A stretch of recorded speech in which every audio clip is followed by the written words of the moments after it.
Então, sejam todos bem-vindos. Esse é o segundo episódio do podcast do Objetivismo Brasil, nesse formato de entrevistas. O nosso objetivo é convidar intelectuais americanos que falam inglês para falar sobre as experiências dele com o objetivismo, como isso impactou a sua carreira, as especialidades em que trabalham. Hoje, nós temos aqui Don Watkins, que é muito conhecido no movimento objetivista. Ele é autor de diversos livros, junto com Yaron Brook, por exemplo, livros autorais também, e recentemente um romance. Ele trabalhou no ARI por alguns anos e agora está de volta. Então, sem mais delongas, muito obrigado por estar aqui conosco. Estou muito feliz por estar aqui com vocês. Então, a primeira pergunta que eu gostaria de fazer, então você fez o OOC no início da década de 2000, e como foi a sua experiência na época? Você está falando do Objectivist Academic Center, que hoje está sendo colocado dentro de um programa mais amplo, o Ayn Rand University, do qual falaremos em breve. Então, é um programa de treinamento em objetivismo. Eu descobri o objetivismo quando eu tinha 15 anos de idade. Na época não havia um programa para pessoas da minha idade, mas eu precisei ainda de 5 ou 6 anos até eu me juntar ao programa. A razão pela qual eu achava que era melhor aprender tudo sozinho e não fazer aulas. Talvez fosse impedir a minha originalidade, algo do tipo. Eu não me lembro exatamente o que mudou, mas em determinado momento eu concluí que toda pessoa de sucesso em toda área, todo inovador, confiam em ter bons professores, em ter grandes mentores. Então parecia insano não me aproveitar disso, de pessoas que estão focadas em aprender e em ensinar objetivismo. Então eu posso dizer muito sobre essa experiência e vou citar uma delas. É muito difícil identificar os seus pontos cegos. É difícil identificar essas as coisas que eu estou fazendo errado e que eu não sei, sem a ajuda de alguém que saiba mais do que você e possa lhe dar feedback. Talvez essa foi a coisa mais valiosa que aconteceu no OC, porque esclareceu meus pontos cegos e em que eu teria que trabalhar para saber mais. Então, como um exemplo disso, uma das coisas foi... Eu nunca tive certeza de quando eu estava entendendo uma ideia em primeira mão, mas quando eu só estava lembrando o que Rand, Peikoff e Aaron Brook tinham dito. E o que o OC fez foi me ensinar certas formas de me fazer perguntas filosóficas que me permitem saber quando eu entendi ou não, e que podem ser aplicados para você ter um conhecimento em primeira mão. Então, o ponto básico é ter o feedback dos experts, dos especialistas, que não pode ser substituído com leitura e assistindo palestras. Isso é bom, é claro, e você pode tirar muito disso, vendo coisas online, mas essa instrução personalizada que fez a diferença no meu desenvolvimento e o porquê eu fiz o programa. E mais ou menos 20 anos atrás, na época, como o tipo do curso? Ele era presencial? Porque a internet não era muito desenvolvida. Como é que foi? A primeira aula da qual eu participei, você ligava. Era uma conferência via telefone. E foi assim por um tempo. Mas então eu me mudei para a Califórnia e na época já era híbrido. Então, por telefone e em pessoa. Não era só uma interação por vídeo, que é muito superior, né? Sim, tem vantagens em participar pessoalmente, mas o fato de haver uma forma melhor de interagir e colocar ideias remotamente, isso é maravilhoso, porque poucos alunos podem ir para o sul da Califórnia presenciar o curso. Então, Onkar e outros professores nem estão mais no ARI, lá na Califórnia. Então, uma curiosidade minha. Sempre que nós escrevemos papers e atividades, nós postamos no Moodle. Mas na época você mandava um fax das atividades? Como você fazia? Bom, na época já havia e-mail e nós tínhamos alguma plataforma depois. Não era a Idade Média. O Ari tinha feito diversos treinamentos ainda na época de 80 e houve um tempo em que você tinha que usar o fax. Mas isso é imaginável hoje, né? É um grande desafio para aprender ideias.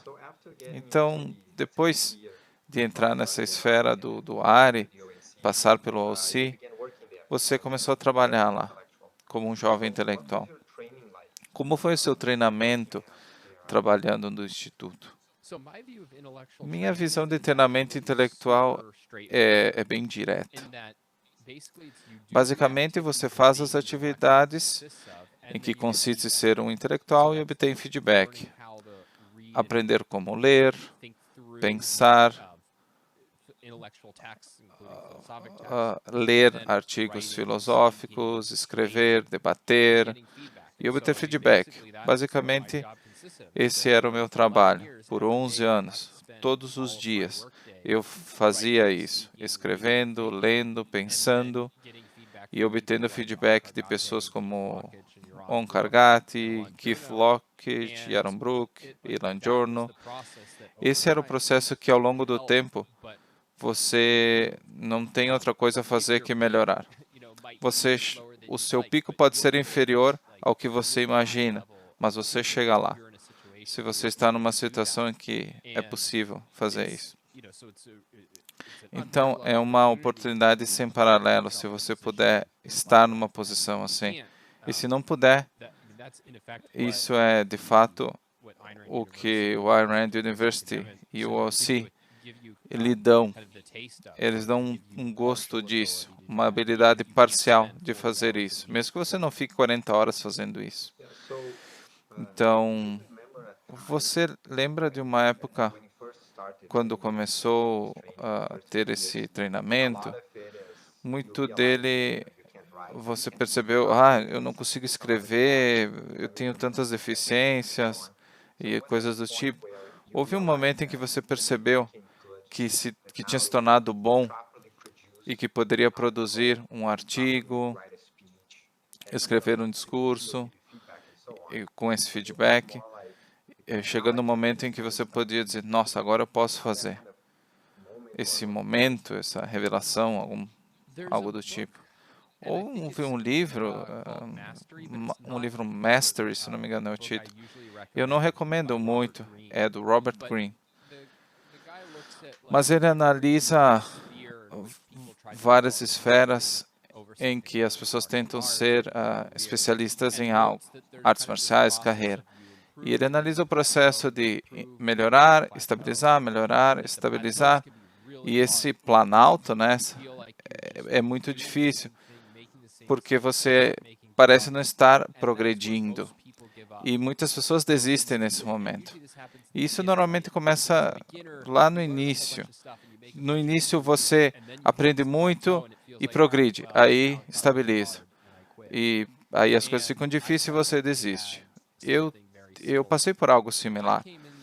Eu entrei no instituto tendo estudado Rand por 10 anos, tendo escrito sobre suas ideias diariamente, então em chats, em blogs, e pensei que eu tinha um nível muito bom.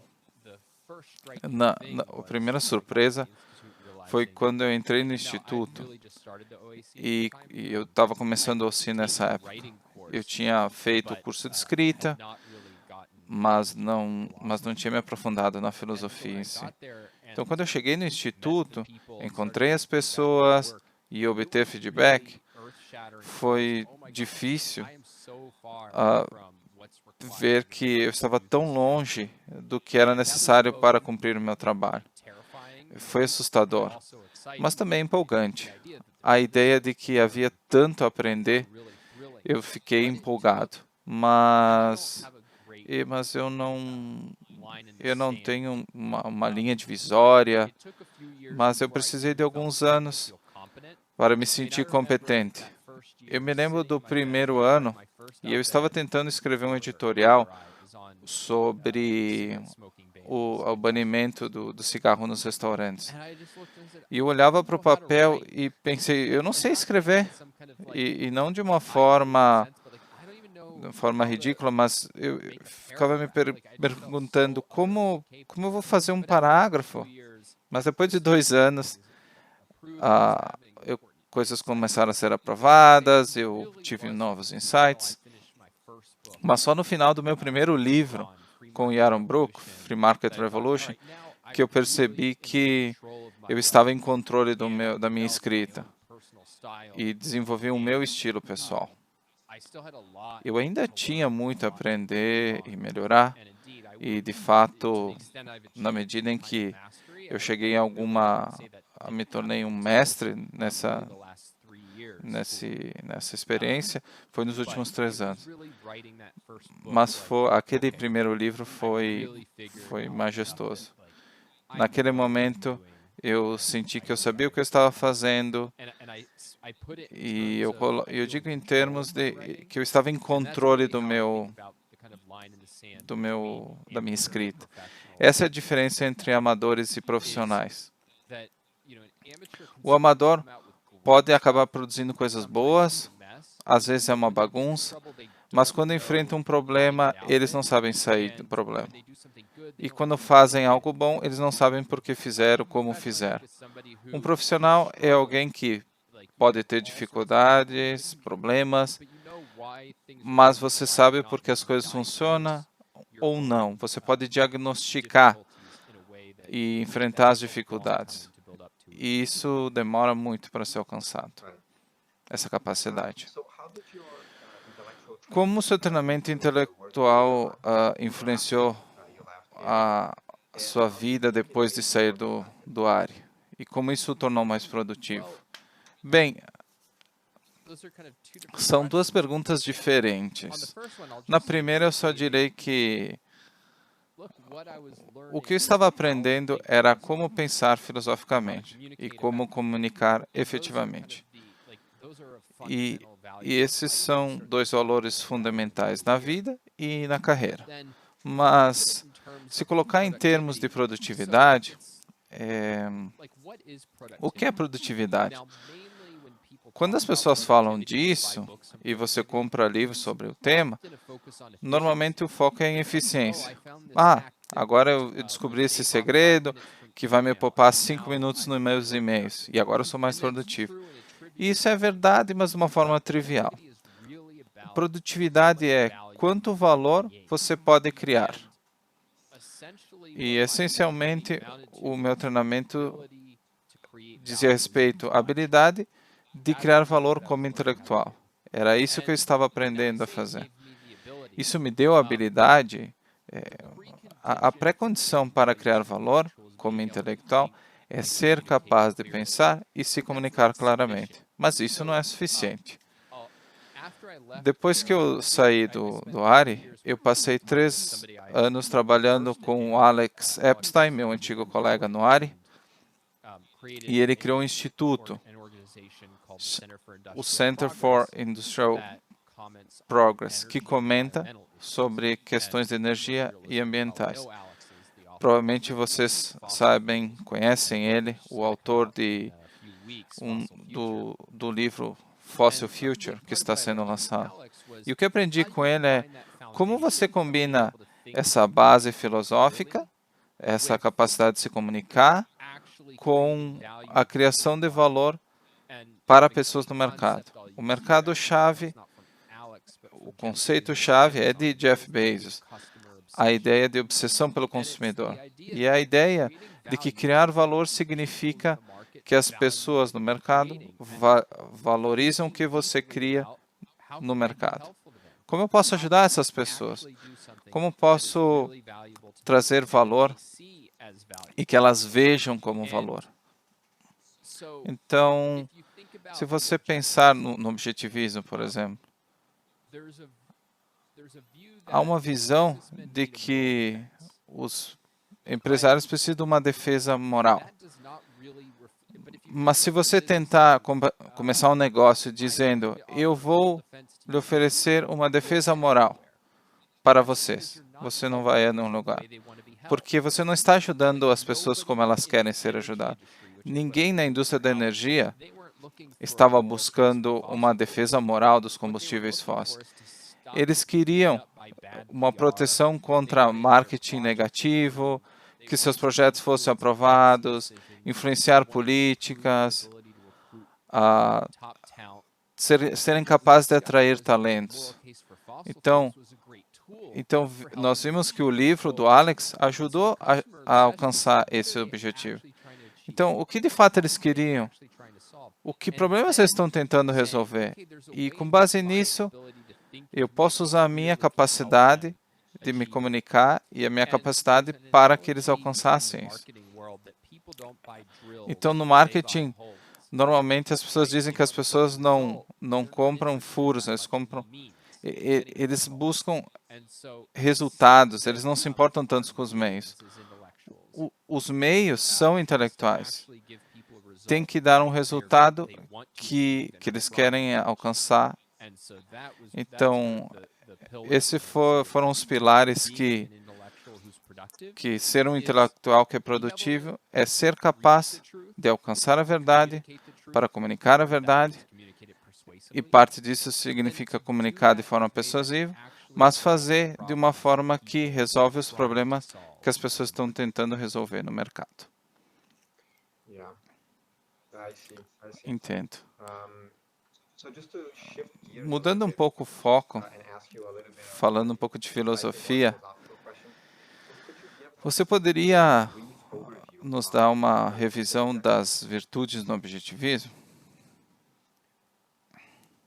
Bem, nós deveríamos dar um passo atrás e deveríamos perguntar por que nós devemos nos preocupar com isso? Por que isso é importante? Minha visão é que a resposta não é óbvio como atingir sucesso e felicidade, como conquistar isso. Não é óbvio, você pode ver isso pelo fato de que muitas pessoas, apesar de não serem deploráveis, elas não têm o sucesso que desejariam. Então, as virtudes são princípios causais, de causa e efeito, que falam que causas a gerar para atingir valores específicos. Elas dão um tipo de uma forma de vida, um estilo de vida que leva à felicidade. Não garante que você será feliz, especialmente amanhã, mas que no longo prazo, e se excedendo acidentes, que se você não violar esses princípios, você pode atingir a felicidade. É difícil falar como você prova uma virtude, como estabelece de que uma forma de vida levará à felicidade, de fato. O objetivismo faz uma reflexão profunda disso. Então, resumindo, essencialmente é identificar e reconhecer que o nosso meio básico de sobrevivência é a razão e que uma atividade que subjaz todos os benefícios que podemos atingir na vida, que é pensar, que é seguir a razão.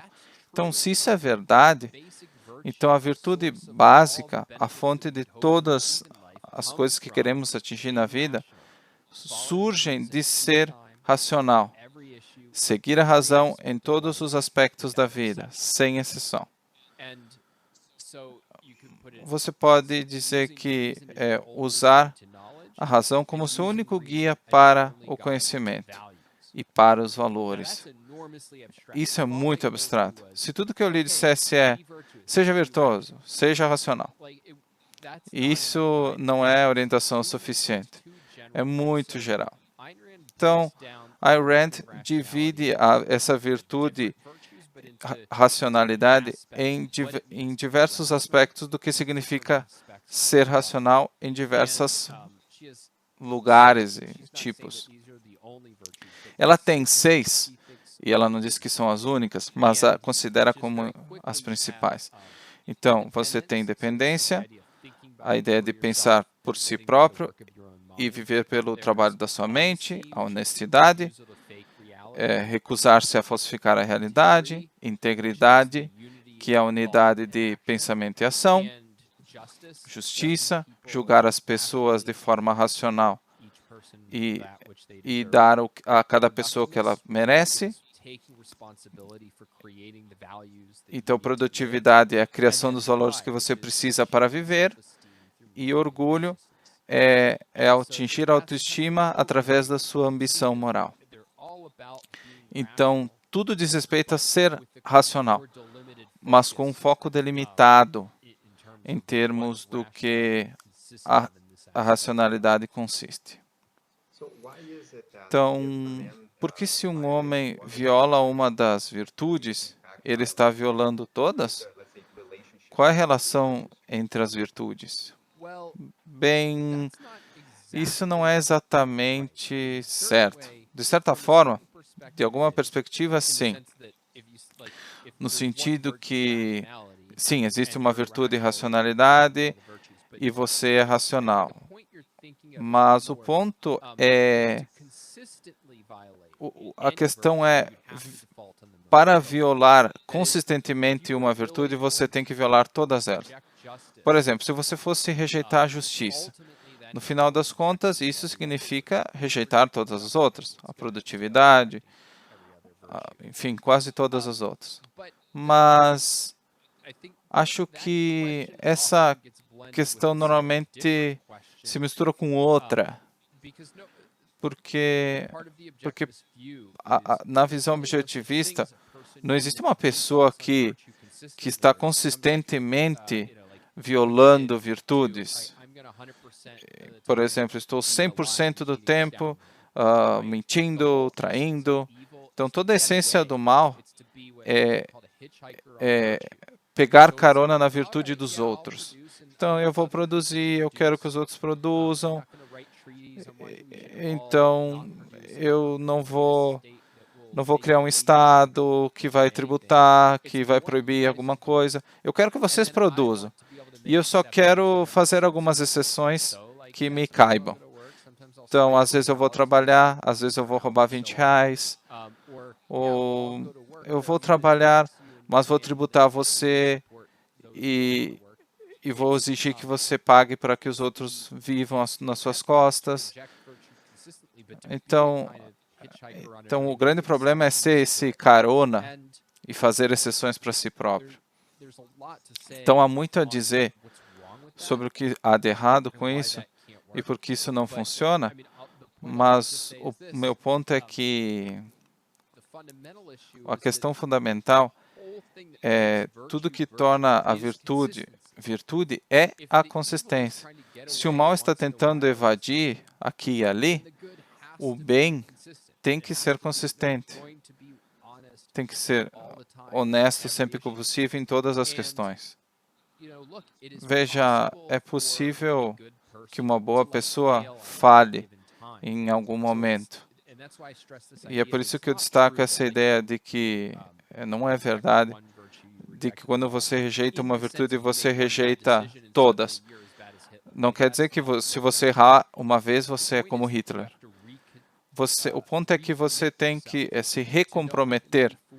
Eu vou ser honesto, eu fui desonesto nesse momento, mas eu não vou me beneficiar disso. Por exemplo, se eu contei uma mentira para conseguir um emprego, eu não vou pegar esse emprego, eu vou me recomprometer com a realidade. Então, esse tipo de coisa, as pessoas fazem isso. Eu certamente violei princípios morais. Eu tento não fazer isso, mas o meu compromisso é ser consistente com. Eu acho que essa é a essência da moralidade. É isso que a moralidade exige. Então, nada pode ser ganho violando os princípios morais, porque nós, como dizemos, a essência é que você tem um método que você pode aplicar para ter sucesso. Então, falando um pouco, eu acho, de psicologia, por que você acha que as pessoas escolhem violar uma virtude ou não ser virtuosas? Elas são ignorantes e não sabem, ou é uma questão de conscientemente negar a realidade? Não há uma resposta universal para isso, mas se elas não soubessem, elas não vão estar violando as virtudes de fato, no sentido direto. Então, como no objetivismo a virtude é a racionalidade, você não pode ser culpado moralmente por nada que você não estava numa posição de fazer ou saber.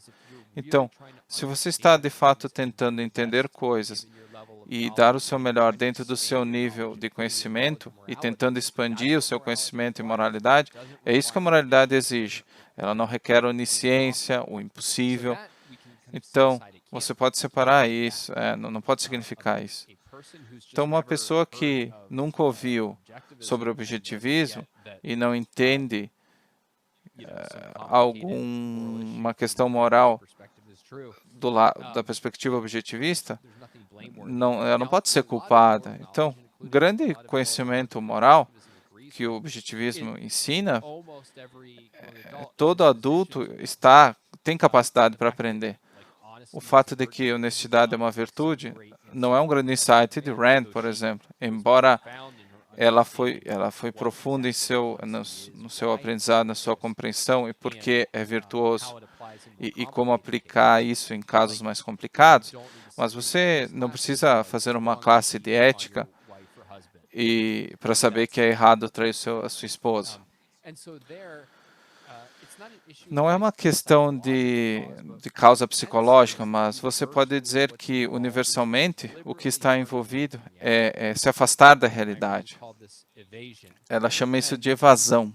Rand chama isso de evasão. E pode explicar isso de uma forma que é uma rebelião de uma pessoa contra o esforço, ou é um desejo de colocar os desejos dela acima da realidade. Mas você não consegue explicar por que uma pessoa faz isso, porque é uma escolha de livre-arbítrio dela. Mas o motivo é você quer escapar com algo que a razão não iria permitir. Então é isso que Rand colocaria como razão da imoralidade. No discurso de Gauch, ela fala que é colocar o eu desejo acima do é. Então, voltando para alguns exemplos concretos. Como você aplica as virtudes objetivistas, e eu digo no plural, considerando as 7, a aplicação, como você aplica as virtudes em seu trabalho? E talvez na vida pessoal, por que não? Bem, é uma pergunta difícil porque, perdão, as virtudes estão mostrando uma forma, um estilo de vida. Então, nas discussões atuais de ética, a ética surge em uma situação em que você tem um trem que está passando pelos trilhos, você pode mandar para um lado ou para o outro, coloca um cara gordo na ponte para parar o trem. Então, isso é totalmente estranho à vida, à nossa vida como tal. Mas, na visão objetivista, estão caracterizando uma forma de vida. Elas são onipresentes. Isso não precisa que, em todo momento da sua vida, você vai se questionar o que a virtude exige de mim aqui. Mas o que acontece é que você constrói sua vida de tal forma de que você torna como as virtudes uma segunda natureza. Você internaliza uma forma de agir, como Aristóteles dizia. E você faz algumas escolhas que de longo prazo, que refletem as escolhas feitas pela virtude. Então, por exemplo, o que eu vou fazer hoje? Eu vou levantar e ir trabalhar. Eu construí minha vida em torno do meu trabalho. Eu não estou pensando produtividade é uma virtude, mas sim que eu quero criar uma vida em torno da produtividade do trabalho. E eu designo várias coisas para ter esse objetivo de carreira. Então, nesse sentido, mesmo quando nós não estamos conscientemente pensando quais são as virtudes e o que elas exigem, mas sim existe uma infraestrutura da sua vida. Eu acho que se você não está pensando regularmente nas virtudes e o que elas exigem, e isso deveria ser preocupante, porque essas perguntas surgem com muita frequência. Então, tome o ambiente de trabalho, por exemplo. Nós estamos sempre lidando com pessoas. E quando você lida com pessoas, haverá conflitos e perguntas e dúvidas. Então, estou apresentando, por exemplo, estava trabalhando no projeto com uma equipe, mas eu acabei fazendo tudo sozinho. Eu deveria tomar crédito disso, dar o crédito para o meu chefe. O que acontece se outro cara tomar esse crédito para ele? Qual a resposta correta para isso? E você não pode pensar na resposta para isso sem considerar a virtude da justiça. Então, há outras considerações. Por exemplo, então, se meu chefe tomar o crédito e eu reclamar, eu posso perder meu trabalho. E é isso por isso que a vida é tão complicada. Eu tenho que ter um referencial do que está certo aqui. Senão se torna só um jogo de considerações, de abstrações. E a única escolha nesse ponto é ir pelos teus sentimentos. Por isso que você precisa de uma estrutura moral, de virtudes para tomar decisão. E mesmo a questão de que tipo de trabalho eu vou aceitar? Qual deveria ser o foco de uma carreira? Então, no livro A Nascente de Rand, dois dos grandes personagens, Peter Keating e Howard Worth, ambos estão quase sendo produtivos. São arquitetos. Keating, ele faz muitos negócios, ele está construindo e faz prédios à vontade. Mas é isso que significa ser produtivo? E a virtude ensina que ser produtivo é criar valores por meu próprio esforço e viver pelo trabalho da minha mente. Mas o Keating não vive pelo trabalho da mente dele. Ele só está imitando e não está pensando em primeira mão. O que é um arquiteto? O que ele quer conquistar? O que é uma boa arquitetura? Então, ele não está sendo produtivo, mesmo se ele está fazendo algo que é economicamente demandado. Ele não está satisfeito com a sua carreira, da mesma forma que Howard Work está. Então, eu não acho que a maioria das pessoas que estudaram Rand e concordam com ela fariam esse erro. Mas, por exemplo, eu estou numa situação em que tem 2 empregos. Eu tenho um trabalho prestigioso, paga bem. E como eu comparo com esse outro, que é de alto risco, mas está alinhado com o que eu quero fazer com a minha vida? Então, se torna muito fácil nesse contexto em que você está tentando adivinhar, de racionalizar e como varrer para o lado. Eu queria muito mais esse outro trabalho, mas eu vou escolher a opção segura.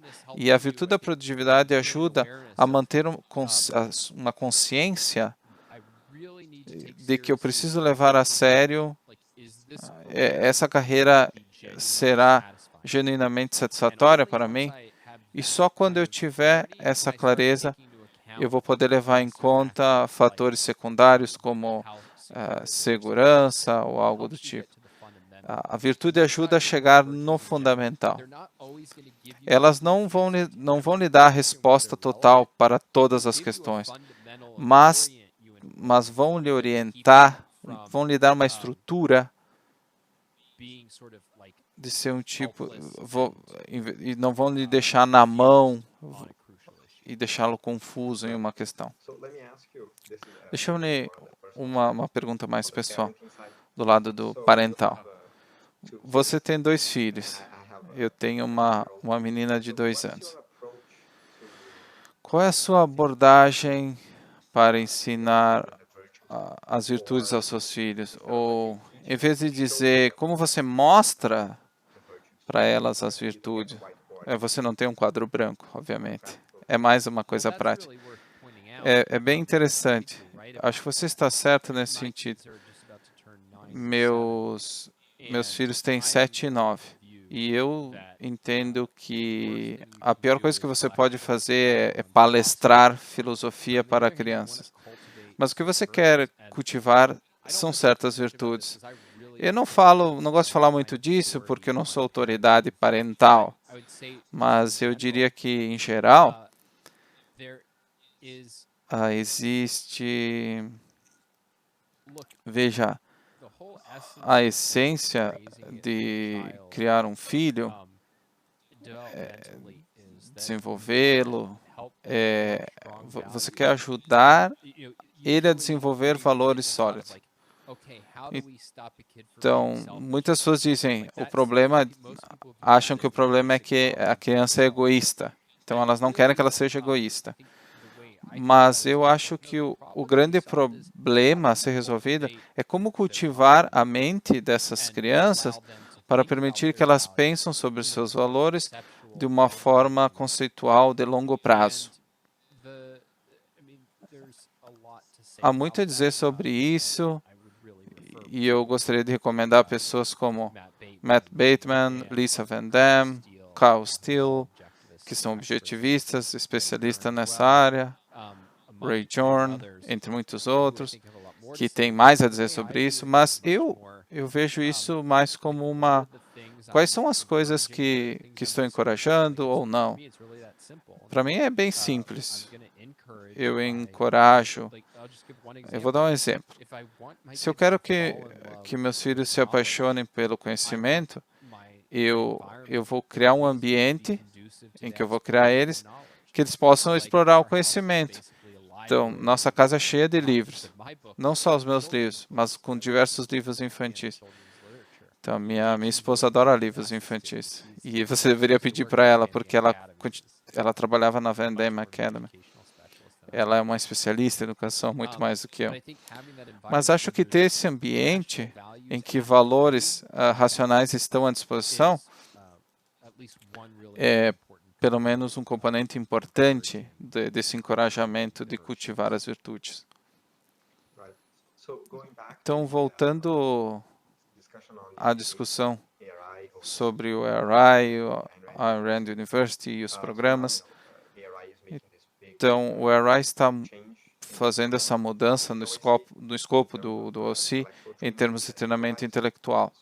Então, como você acha que esse Ayn Rand University vai contribuir para desenvolver uma nova geração de intelectuais? Bem, nós estamos no processo de descobrir isso, nos detalhes, mas eu direi que o ARI tem um histórico de ajudar pessoas a aprender objetivismo e comunicar objetivismo. Se você vê todos os grandes intelectuais do ARI, a maioria deles teve alguma relação com os treinamentos do Instituto. Então, o que você quer fazer é ter aquela base e triplicar, e expandir de todas as formas, para que nós pudéssemos impactar muito mais a sociedade. Por exemplo, em termos de que tipo de treinamentos nós oferecemos? Então, historicamente, as aulas focaram em aqui é o objetivismo, aqui é a metodologia e como se comunicar. Mas uma parte mais ampla disso e tirar valor do objetivismo e lidar com as dificuldades do objetivismo estão na aplicação. Então, o conhecimento filosófico é muito importante, mas a maior parte do valor é aplicar esse conhecimento a questões, a campos diferentes, a nível pessoal e cultural. Então, por exemplo, nós teremos aulas que apresentaremos coisas como ciências, direito, através das lentes do objetivismo. Então, os estudantes terão esse conhecimento, aprenderão muito mais sobre filosofia nesse processo ao vê-lo aplicado. Então, esse é um lado, esse é um tipo de currículo. A segunda parte é uma coisa que foi feita, mas não deliberadamente. Sempre houve um foco que esse era um treinamento para intelectuais futuros. Mas muitas pessoas não se tornaram intelectuais. Então, por que não... O Tal Safani fala muito intelectuais profissionais e profissionais intelectuais.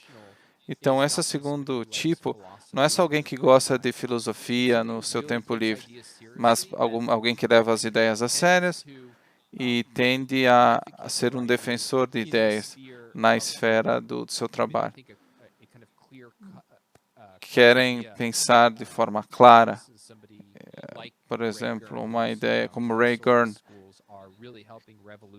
que com as suas escolas Montessori está revolucionando a educação. Então, você não precisa abrir uma empresa que tenha uma ambição intelectual, mas você será uma voz para essas ideias, não só guardar para você mesmo. Então, nós estamos expandindo quem nós queremos alcançar e pode ser influente. E, de fato, em última, toda pessoa que deseja ser capaz de viver uma vida racional e se beneficiar do objetivismo, não vai ter dúvida de entrar no área. Porque ali eles vão conseguir algo que não vão conseguir na universidade. E no longo prazo vai poder substituir muitas coisas que a universidade oferece. Mas o mais relevante para mim é o terceiro ponto, que é a personalização da educação. Então, eu vou ser o responsável pelo programa de aconselhamento. Então, o meu trabalho é me encontrar regularmente com os alunos e ajudá-los a fazê-los aproveitar o OSCE de verdade e atingir o maior sucesso na sua vida. Então, você pode conhecer coaching, muitas pessoas contratam coaches para isso ou aquilo, e há muita similaridade com isso. A visão básica é que não há nada mais valioso no seu aprendizado do que o feedback. E quanto mais personalizado, e quanto mais a pessoa que lhe dá o feedback lhe conhece os seus objetivos, não há educação, não há mais experiência que seja tão legal do que combinar o currículo de entender a filosofia e objetivismo com os melhores professores para alunos ambiciosos, né? Personalizando isso com um coach, com um mentor que pode ajudar a tirar o máximo da experiência do Ayn Rand University, da carreira e da vida. E isso, para mim, eu comprei essa casa e estou vivendo aqui há uma semana. Isso é muito melhor do que alguém lhe dar uma casa com elementos que você quer. Isso é o fruto do meu trabalho, do sucesso da vida que eu quero para mim. Então, é muito empolgante e eu sou bem cético desses projetos grandiosos, porque é muito fácil fracassar. Mas eu fiquei tão impressionado com como tal estava pensando sobre a questão e como toda a equipe está executando isso, que quando eu tive a chance de participar disso, eu disse que eu quero sim participar disso por um bom tempo, realizar essa visão. Então dos intelectuais que está passando pelo OC foi Mark Moses, que nós entrevistamos na semana passada. E ele lançou um livro recentemente, The Financial Crisis, e ele disse que você ajudou ele nesse processo de edição. E nós pedimos a ele o que ele achava desse processo, e eu gostaria que você dissesse o que você achou desse trabalho e como vai encaixar isso com essa ideia de coach, né, de mentor, esse novo trabalho. Bem, então, por favor, envie o link para eu poder ouvir o que ele falou. Eu sempre trabalhei como mentor e editor de pessoas, mas isso ficou claro nos últimos 4, 5 anos, quando eu percebi que essa é a minha atividade preferida, até mais do que escrever, que é ajudar outras pessoas que compartilham minhas ideias e valores a ter sucesso. Essa é a carreira mais legal que você pode ter. Você pode falar de filosofia todo dia, falar, discursar, fazer algo no campo das ideias. E eu aproveitei tantos mentores que tive, que isso se tornou uma paixão para mim. Então, muito do que eu tenho feito nos últimos 2 anos tem sido justamente fazer esta mentoria. E Mark, a melhor forma de explicar isso é o melhor tipo de aluno que você pode ter é aquele que tem muita capacidade e só precisa de ajuda para focar isso, para realizar. Lembra que eu falei da divisão, de ter o controle da sua escrita? Mark tinha muito conhecimento concreto, sabia muito sobre filosofia, mas não tinha ainda o controle sobre a sua escrita. Ele não conseguia ainda organizar muito bem as coisas. Mas o que eu fiz foi o que eu aprendi escrevendo meu primeiro livro, como organizar as coisas, apresentando. E ele foi um estudante ideal no sentido de que, não só, aqui não estou elogiando o Mark, mas se você quer ter mentores, quer que as pessoas o orientem e lhe deem conselhos, um bom modelo a seguir é ouça bastante. Ele queria ouvir o feedback, especialmente o crítico. Ninguém gosta de ouvir crítica, mas ele não foi defensivo, ele estava ansioso para melhorar. Então, quando eu dava feedback e conselhos, ele executava, ele tentava, colocava em ação e me dizia, aqui está o resultado, aqui é o que funcionou e o que não funcionou. E você não pode pedir nada mais de um aluno com quem você está trabalhando, nessa posição de mentor, de que alguém comprometido a aprender e agir.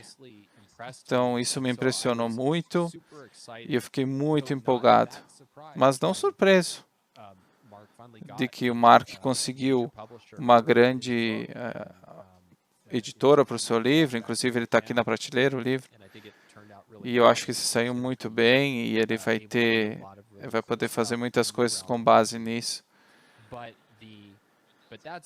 Mas isso é sempre a chave. Se você quer melhorar e que as pessoas trabalhem contigo, você tem que estar pronto para aprender e colocar em prática. Então, minha última pergunta é: que conselho então, talvez sirva para mim mesmo essa pergunta. Então, que conselho você tem para novos intelectuais aspirantes? Então, muito disso será individualizado, e é por isso que nós queremos ter esse programa de aconselhamento. Mas algumas coisas gerais que diremos. E eu acho que e nós temos tempos para conversar, mas de forma universal, então. nunca houve tantas oportunidades para aspirantes intelectuais, se você é bom. E bom significa, remonta à produtividade, a criar valor que ajuda as pessoas a resolver problemas que elas têm através das ideias. Então, o que você quer fazer é se tornar muito bom o mais rápido possível e estar sempre atento aos problemas que as pessoas querem resolver. Em termos de ficar muito bom, a Ayn Rand University é maravilhosa nesse sentido. Mas duas outras coisas que direi é: torne-se muito interessado em ideias não objetivistas. Ou seja, parece um fator limitante para o crescimento de muitas pessoas é que elas se interessam em Ayn Rand e elas só querem estudar isso. E se elas leem outra coisa, elas ficam tentando achar defeitos e provar que está errado. Então, se você quer ter êxito na questão das ideias, se você for um empresário, até tudo bem, só quer viver a sua vida, mas se você quer ser um intelectual no campo das ideias, você tem que ver os outros autores como problemas a serem resolvidos e fontes de insights. Não é a questão de que há algo bom em tudo, mas que você pode aprender com todas as pessoas. Sobre qualquer pensador sério, você pode obter insights para conseguir entender qual é a visão deles, o argumento, porque eles pensam dessa forma, porque eles conceitualizam as coisas dessa forma. Essa é a forma certa, porque eu penso diferente. Então, pensar como quebra-cabeças a serem resolvidos e não vilões a serem combatidos. Sim, existem vilões, não vamos negar, mas não é o caso. Então, o ponto final é: comece a criar agora. Ou seja, muitas vezes as pessoas acham eu vou me tornar especialista, então as pessoas vão me ouvir. Mas você aprende tanto ao criar, então se você não quer fazer em público, não tem problema. Escreva coisas para si próprio, mas eu me beneficiei muito de escrever para o público quando eu era jovem. Então, eu mencionei que eu trabalhava, que eu escrevia público, em blogs. Eu estava sempre tentando colocar minhas ideias em minhas palavras, torná-las interessantes, resolvendo as confusões que eu tinha. E isso me ajudou muito. E parte do que isso fará, e em primeiro momento ninguém vai prestar atenção nisso, só os teus amigos. Mas conforme você vai melhorando, você vai criar uma audiência. E quanto antes começar, melhor. Porque o principal ativo que você pode ter, como um intelectual futuro, é ter seguidores. Então, isso vai colocar comida na sua mesa. Então, se eu tivesse uma lista de e-mail desde os 15 anos, eu talvez teria mais de 100 mil pessoas, só coletando ao longo do tempo. E com isso, você pode se dar muito bem. E eu consegui muito com muito menos. Então, a melhor forma de aprender e ter uma carreira é criar agora. E não ter problema. E olhar para trás e dizer: nossa, eu disse isso. Mas esse é o meu conselho básico. Se você tiver mais alguma pergunta, só fazer. Não, isso foi fantástico. Bom, nós agradecemos a sua presença. E você tem alguns comentários finais? Eu deixo aberto para você. Bom, eu consegui vender um pouco da ideia do ARI, pude dar conselhos. E eu mencionei escrita, mas o que vocês estão fazendo, acho, é um exemplo perfeito do que eu estava falando. Que forma legal de aprender, de construir a sua rede. Deixa eu entrevistar essas pessoas. eu posso fazer minhas perguntas, eles compartilham o que sabem, e vocês estão fazendo outra coisa, abrindo uma nova audiência para o meu trabalho. E, de fato, acho que haja muita oportunidade. Eu espero que no futuro a Rand University possa ensinar idiomas também, porque acho que existe muita capacidade de ser capaz de impactar outras partes do mundo. Então, eu admiro muito o que vocês estão fazendo, espero que vocês continuem. Muito obrigado. Então, com isso, vamos acabar esse episódio. Apreciamos a sua presença. Muito bom. Obrigado.